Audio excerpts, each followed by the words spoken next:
Olá, galera das segundas séries do ensino médio do Colégio Santa Rita. Forte abraço a todos. Vamos dar continuidade às nossas videoaulas. Já vamos para a videoaula de número 6. E o tema trabalhado é a continuidade das videoaulas anteriores. Estamos trabalhando o segundo reinado. E o segundo reinado, na aula anterior, nós estávamos falando da parte da economia. O último tema, o último assunto trabalhado, além das primeiras ações políticas e administrativas desenvolvidas por Dom Pedro II, como o sistema parlamentarista às avessas, a última grande revolta que aconteceu na fase do Império contra o sistema, contra o governo, a revolta praieira. E falamos da expansão cafeeira, né? Da economia, da diversificação, uma economia bastante diversificada, a economia primária, agrícola, e a ascensão do café, a expansão do café e suas consequências. E dando continuidade à fase da economia do segundo reinado, portanto, estamos aí trabalhando esse longo período da história do Brasil, que durou aí 49 anos, período, portanto, em que durante o segundo reinado, em que houve muitos eventos, muitos fatos, e estamos ali na fase da economia. Durante o segundo reinado, entre os anos, principalmente nessas décadas, entre os anos de 1850 a 1870, durante 2 décadas, houve um pequeno surto industrial no Brasil. Não foi a grande industrialização brasileira ainda, mas o Brasil passou por um surto industrial. Surto esse fez surgir no Brasil pelo menos umas 6 dezenas de fábricas, dentre outros empreendimentos. Então houve esse surto industrial aqui no Brasil. Claro que o Brasil só vai se industrializar de vez mesmo só, de forma mais intensa mesmo, só lá para o século XX, principalmente depois da Segunda Guerra Mundial, durante a Era Vargas e pós-Era Vargas, Era JK, né? Mas esse surto industrial foi importante. Esse surto industrial ele recebe um nome, Era Mauá. Porque o maior empreendedor desse período foi o grande Barão de Mauá, ou Irineu Evangelista de Souza, era o nome dele. Mas os fatores, que razões levaram a acontecer esse pequeno surto industrial no Brasil? Quais razões levaram? 2 fatores principais. A tarifa Alves Branco foram as novas taxas ou tarifas de importação que foram instituídas no Brasil no ano de 1844 pelo ministro da Justiça Alves Branco. Foi uma política protecionista que foi aí implementada no Brasil em 1854, com a criação de novas taxas de importação. O que estava valendo no Brasil ainda era um tratado que tinha sido realizado em 1810 e que foi renovado após a independência do Brasil por Dom Pedro I. Um tratado de comércio e navegação que taxava os produtos ingleses com prioridade, pagamento apenas de 15% do valor da mercadoria. Os demais países, 24%. E o que aconteceu no ano 1844? Houve um aumento dessas tarifas. A menor tarifa ficou de 30% para os produtos ainda não estavam sendo produzidos no Brasil. Qualquer produto industrializado que entrasse ao Brasil, produto estrangeiro, se não tivesse sendo ainda produzido no Brasil, pagava 30%. Mas se já tivesse um similar sendo fabricado no Brasil, esse produto pagaria 60%, para favorecer o nosso produto nacional. Tarifas protecionistas. Essa tarifa aos brancos serviu para 2 coisas: para aumentar a arrecadação do Estado e, ao mesmo tempo, estimular involuntariamente a indústria nacional. Outro fator também que favoreceu esse pequeno surto industrial foi o fim do tráfico negreiro, em 1850. Qual é a relação que tem com o pequeno surto industrial no Brasil? Liberou capital. Dinheiro antes empregado na compra de escravos, com o fim do tráfico em 1850, esse capital ficou liberado e desviou para a aplicação em manufaturas. Então, esses dois fatores colaboraram para esse pequeno surto industrial no Brasil, como vocês podem observar nesse painel. Mais uma vez, o capital antes empregado na compra de negros, de escravos, com o fim do tráfico, em 1850, passou a ser empregado em máquinas. Isso foi um dos fatores, além da tarifa Alves Branco, de 1844.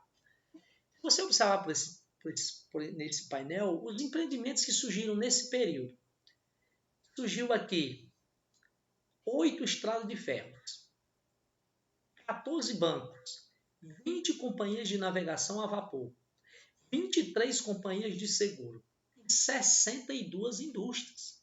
A maior parte dessas indústrias estava ligada à produção de chapéus, tecidos, sabão, cerveja, motores hidráulicos e a vapor.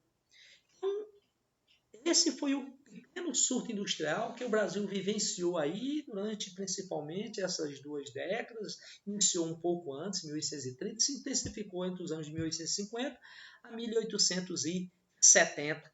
Pequeno surto industrial no Brasil, nós chamamos de Era Mauá, porque a maioria desses empreendimentos aí apresentados nesse painel, a maioria pertencia ao Irineu Evangelista de Souza, um grande empreendedor, um homem com uma visão liberal incrível, né?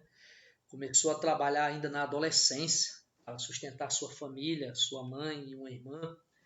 E desde cedo ele já tinha vocação para comércio, para empreendedorismo, quando ainda empregado. Trabalhava como caixeiro em uma grande loja no Rio de Janeiro, sendo que o salário o qual ele recebia, ele já empregava, ele já fazia pequenos investimentos. Chegou a gerenciar uma grande empresa de importação de um inglês e depois, ao tomar conta dessa empresa, passou a direcionar o capital dessa empresa para vários empreendimentos. Ele tinha várias empresas em vários ramos, ele tinha estaleiro para a fabricação de barcos a vapor, ele investiu em transporte ferroviário, em transporte hidroviário, gasômetro, iluminação a gás. A primeira iluminação a gás pública do Rio de Janeiro foi um empreendimento de Mauá.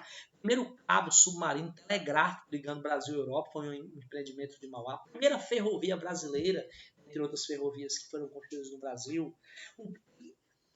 Criou o Banco Mauá, banco esse que tinha filiais em Montevidéu, no Uruguai, em Buenos Aires, na Argentina, em Londres, na Inglaterra, tinha uma filial do Banco Mauá, um grande empreendedor desse período. Porém, esse pequeno surto industrial durou pouco tempo. O que faltou? Aí você percebe aí, nessa imagem, a primeira ferrovia que foi construída no Brasil foi um empreendimento de Irineu Evangelista de Souza, Barão de Mauá. E mais uma vez, lembrar das características desse pequeno surto industrial no Brasil. Uma indústria, uma manufatura não tão pujante, mas para atender o mercado interno, bens de consumos não duráveis. Tinha algumas fábricas para a produção de tecido, o setor têxtil era um dos principais empreendimentos desse período. Esse surto industrial que não alterou a estrutura econômica do Brasil, que permaneceu assim, agroexportador. Que fatores, que motivos levaram à decadência desse pequeno surto industrial? Faltou principalmente apoio do governo. A princípio, o governo apoiou com a tarifa Alves Branco. Porém, posteriormente, pressionado pelo capitalismo inglês, o governo Dom Pedro II acabou por recuar e voltar a favorecer novamente manufaturas inglesas, reduzindo taxas de importação para aqueles produtos que passavam a adentrar de forma mais intensa e concorrer com os mesmos similares sendo produzidos no Brasil, e aí levou ao fracasso, à decadência. Outra coisa também, a forte oposição política da elite brasileira, da elite agrária escravocrata, que achava que a industrialização brasileira poderia atrapalhar seus negócios, porque o capitalismo liberal, cada vez mais, tem um anseio de liberalismo, tem um anseio de abolicionismo, porque quanto maior o número de escravos livres, portanto assalariados, consumidores de produtos industrializados. Então, para a elite agrária, a vocação do Brasil deveria ser continuar a agroexportação com base no trabalho escravo, percebendo que a visão do capitalista se contrapõe à deles, eles pressionam o governo, sendo que as principais agremiações políticas do Brasil na época, partidos liberais e conservadores, representavam os interesses deles. Pressionados por eles, Dom Pedro II acabou por recuar, voltar a favorecer o ingresso de manufaturas inglesas, estrangeiras e principalmente oriundos da Inglaterra, que levou à decadência. Sem falar em outros fatores, como por exemplo, sabotagens. Algumas fábricas sofreram incêndios criminosos, a exemplo de uma fundição de Barão de Mauá, Ponta de Areia, que sofreu um incêndio, talvez criminoso. Concorrência inglesa, e houve esse declínio aí. Vamos aqui falar no 1850, 18 de setembro, a Lei de Terras, que foi implementada durante o governo de Dom Pedro II. Uma lei que favoreceu o aumento cada vez mais da concentração fundiária no Brasil. Dificultava o acesso à terra dos pequenos, dos ex-escravos, de imigrantes.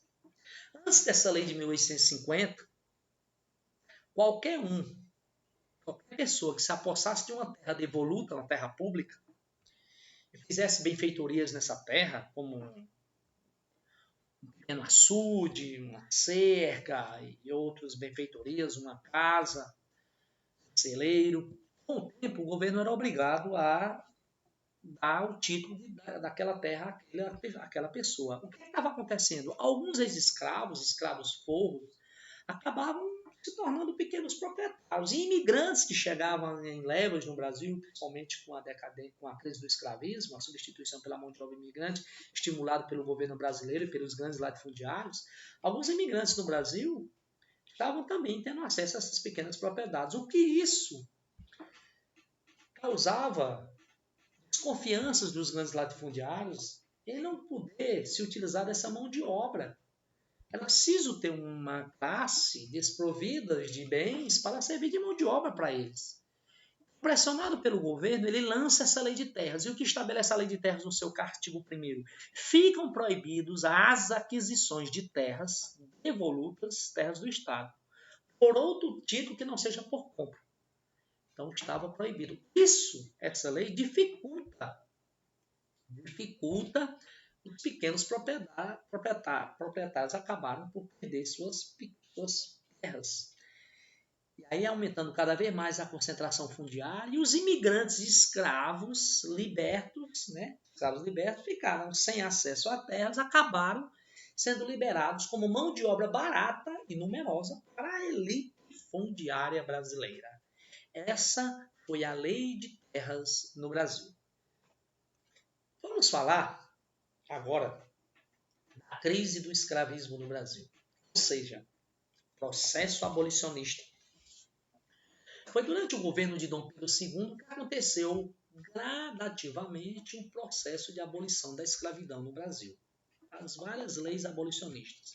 A primeira lei abolicionista ainda é de 1831. É uma lei apresentada ali no final do governo de Dom Pedro I, a Lei Feijó.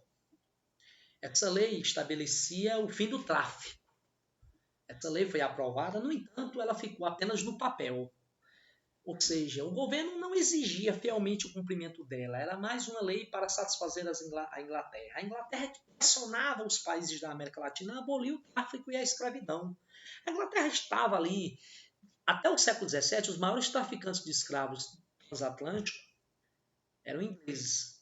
Saíram dessa condição para combater a Inglaterra, o tráfico, a escravidão, porque a Inglaterra, no século XVIII, se tornou a grande pioneira e líder na Revolução Industrial e, portanto, desejava cada vez mais a abertura de mercados, enquanto a maioria da população da América fosse constituída de escravos, poderia consumir os produtos ingleses. Então, resultado. O governo brasileiro pressionado pela Inglaterra, pressionado também pelo movimento abolicionista que se intensifica a partir principalmente da segunda metade do século XIX, jornais abolicionistas, poetas na sociedade literária, sociedades, jornais abolicionistas.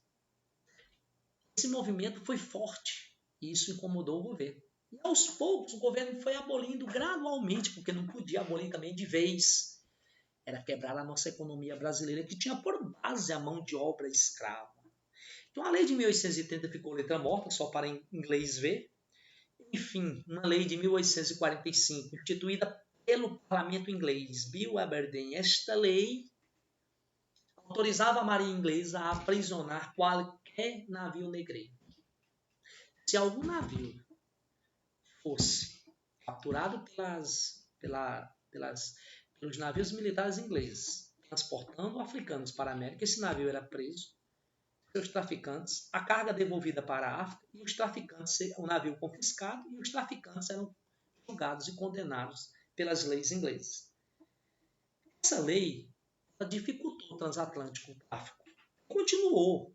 Isso fez com que houvesse, ao mesmo tempo, uma diminuição da mortalidade de escravos na travessia, ou seja, os traficantes passaram a cuidar mais daquela valiosa mercadoria e também colaborou para aumentar o valor do escravo no Brasil. Enfim, em 1850, a Lei Eusébio de Queiroz aboliu o tráfico de escravos. Estava proibido. Uma lei que ratifica a lei anterior. Apenas ratificou a Lei Eusébio de Queiroz. Aqui o ministro da Justiça, Eusébio de Queiroz, autor da lei. Fim do tráfico transatlântico. Poderia o tráfico interprovincial, ou seja, senhores de engenhos falidos no Nordeste devido à decadência açucareira acabavam vendendo seus escravos, suas propriedades, a alguns barões do café no Sudeste, cafeiro, ascendente. Isso fez aumentar bastante o valor do escravo.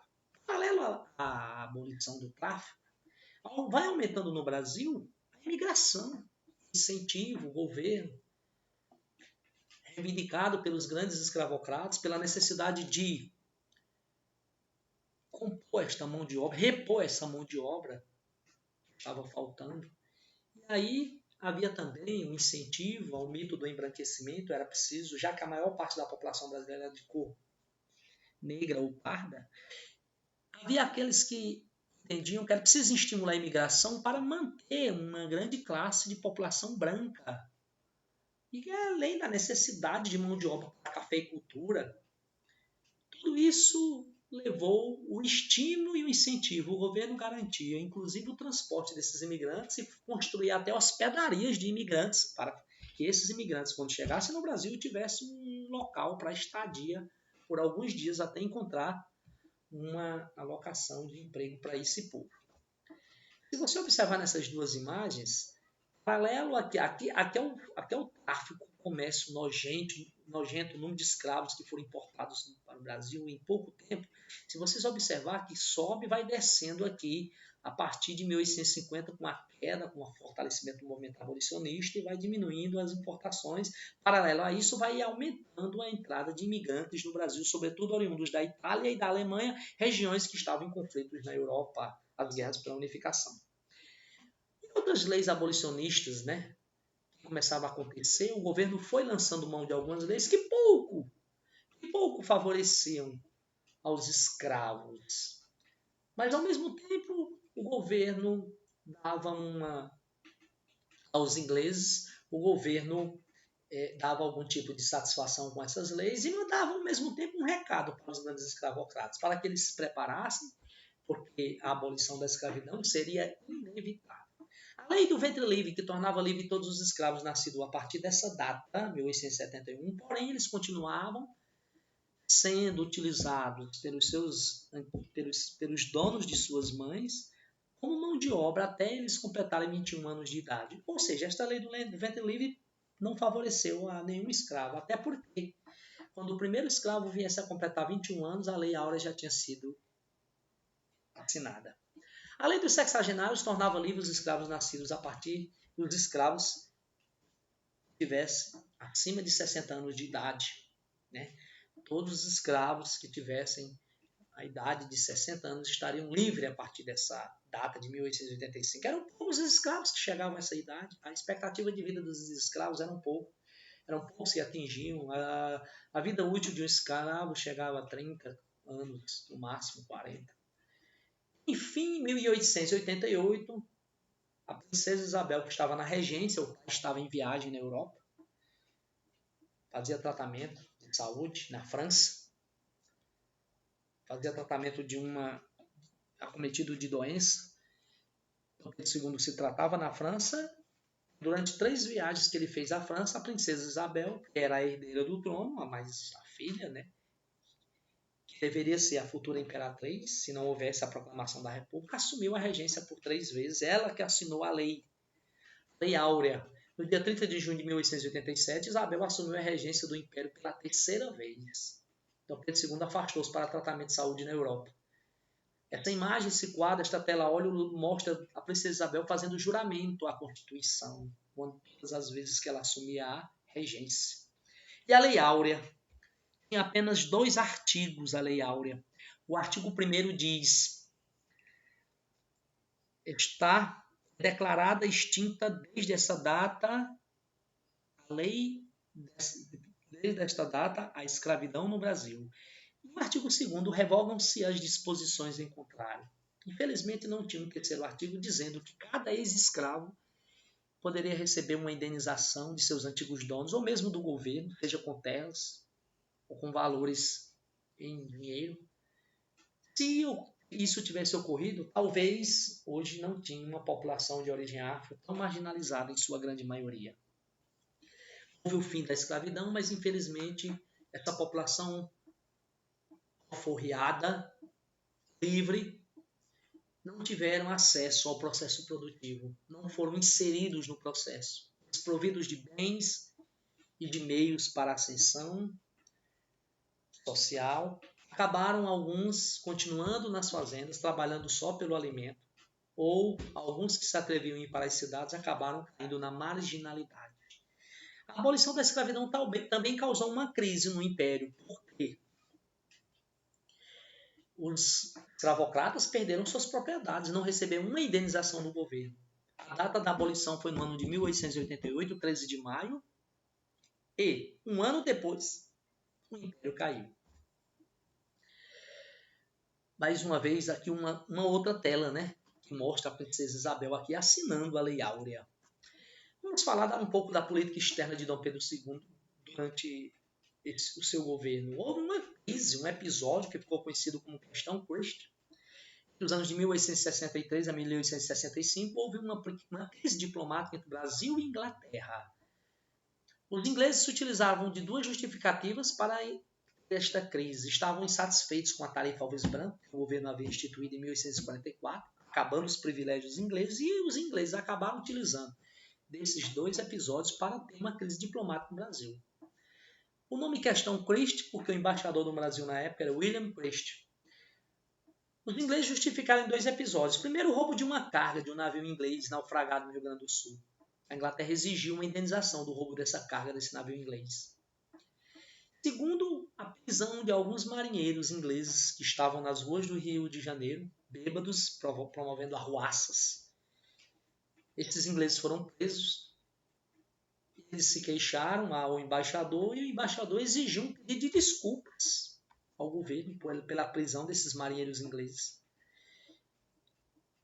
A reação da Inglaterra foi que o embaixador inglês aprisionou 5 navios brasileiros no Porto do Rio de Janeiro a título de indenização da carga naufragada lá no Rio Grande do Sul. O brasileiro acabou por pagar uma indenização, mas exige desculpas da Inglaterra por invadir o Porto do Rio de Janeiro. O episódio só foi resolvido num arbítrio internacional presidido pelo rei Leopoldo I da Bélgica, que foi favorável ao Brasil. Os ingleses resistiram em pedir desculpas ao Brasil. O Brasil rompe as relações diplomáticas com a Inglaterra, mas a Inglaterra acaba por pedir desculpas em 1865 em função da Guerra do Paraguai. Nós vamos ver mais à frente. Aí é o embaixador inglês na época, William Christie. E, continuando a política externa brasileira, durante o segundo reinado, o Brasil se envolveu em alguns episódios na região Platina, a Bacia do Prata. Esses episódios ficaram conhecidos como conflitos platinos. O Brasil, conjuntamente com a Argentina, Paraguai e Uruguai, envolvidos nesse episódio. Vamos falar um pouco da Bacia do Prata, formado pelos rios Paraguai, pelos rios Paraná e pelo rio Uruguai. Todos esses rios fazem parte da Bacia do Rio Paraguai, ou Bacia Platina. O destino é o Rio da Prata, o Estuário do Prata e o Oceano Atlântico. Todos esses rios eram navegáveis, numa época em que o transporte fluvial era bastante aproveitado como transporte de carga. Os países envolvidos nessa bacia, que tem seus territórios banhados por esses rios, como o caso do Brasil, todos esses rios nascem em territórios brasileiros. Você veja o Rio Paraguai, você veja o Rio Paraná e o Rio Uruguai, que cortam territórios do Paraguai, Argentina e também Uruguai. É óbvio que esses países tinham interesse em controlar a navegação desses rios. Principalmente, por exemplo, o Paraguai, que tinha desejo de ter acesso ao mar, já que o país ficava sem território, sem fronteira marítima. Precisava de um acesso ao mar para fazer exportações e importações. Quando o Uruguai se tornou independente em 1828, se formaram dois partidos políticos lá, o Partido Blanco e o Partido Colorado. O Partido Blanco formado mais pelos grandes charqueadores, pecuaristas, produtores de charque. O Partido Colorado formado mais por grandes comerciantes. E aí, esses partidos se confrontavam, se degladiavam pelo poder no Uruguai em guerras civis. O Brasil se envolveu em algumas delas. 2 vezes o Brasil enviou tropas para lá para ajudar o Partido Colorado a chegar ao poder. Porque é claro que o Partido Colorado, quando governava, quando administrava o Uruguai, facilitava as coisas no Brasil, ali no Estuário da Prata, principalmente aqui com o Rio Uruguai. O Brasil mandou tropas em favor do Partido Colorado. A primeira intervenção brasileira foi entre os anos de 1850 a 1852, numa guerra civil que o Uruguai enfrentava, sendo que o Partido Blanco recebia apoio dos argentinos, o Rosas, que governava a Argentina. O Brasil enviou tropas contra a Uribe, que governava o Uruguai, que pertencia ao Partido Blanco, e contra o Rosas, na Argentina, que apoiava o Partido Blanco. O Brasil em favor do Partido Colorado. Nesse primeiro episódio, o Partido Colorado saiu vitorioso, bom para o Brasil. No segundo episódio, foi no ano de 1864, o Brasil enviou tropas contra a Aguirre, do Partido Blanco, sendo que o Partido Blanco tinha apoio do Paraguai, na época governado já pelo Solano Lopes. Mais uma vez, o Brasil tem a seu favor a vitória do Partido Colorado, a ascensão, a vitória nessa guerra civil. Mas a maior grande intervenção mesmo brasileira nesse período, lembrando mais uma vez as 2 intervenções brasileiras entre os anos de 1850 e 1852, campanha contra Uribe, do Partido Blanco no Uruguai, e contra Rosas na Argentina. O Brasil envia tropas para Montevidéu, o cerco, em apoio ao Partido Colorado. E o outro episódio, entre os anos de 1864 e 1865, campanha contra a Aguirre, do Partido Blanco. O Brasil mais uma vez envia tropas, consegue vitória também. Então, intervenções militares brasileiras no Uruguai em favor do Partido Colorado contra o Partido Blanco. E a maior intervenção militar brasileira durante o segundo reinado foi a Grande Guerra do Paraguai. Guerra essa causada também pelas disputas, né, desses territórios que envolviam a Bacia Platina. A Grande Guerra do Paraguai, que durou entre os anos de 1864 a 1870. O Brasil se envolveu nessa guerra junto com a Argentina e o Uruguai, formando a Tríplice Aliança contra o Paraguai. Mas nós vamos trabalhar de forma mais detalhada esta Grande Guerra do Paraguai na nossa próxima videoaula. Mais uma vez, aos nossos diletos alunos das segundas séries, da turma A e da turma B, vamos acessar nossa plataforma do Sistema Farias Brito de Ensino, vamos fazer os simulados, vamos trabalhar os exercícios, vamos recorrer a outras videoaulas que possam cada vez mais melhorar o aprendizado. Não podemos parar. Logo, logo, com certeza, estaremos juntos novamente nas aulas presenciais, assim esperamos. E vamos recorrer aos nossos exercícios do nosso livro, nas páginas, entre as páginas 128 a 130, nós vamos ter uma lista de exercícios relacionada a esses fatos que explicamos nessa videoaula. Forte abraço a todos e até a próxima videoaula.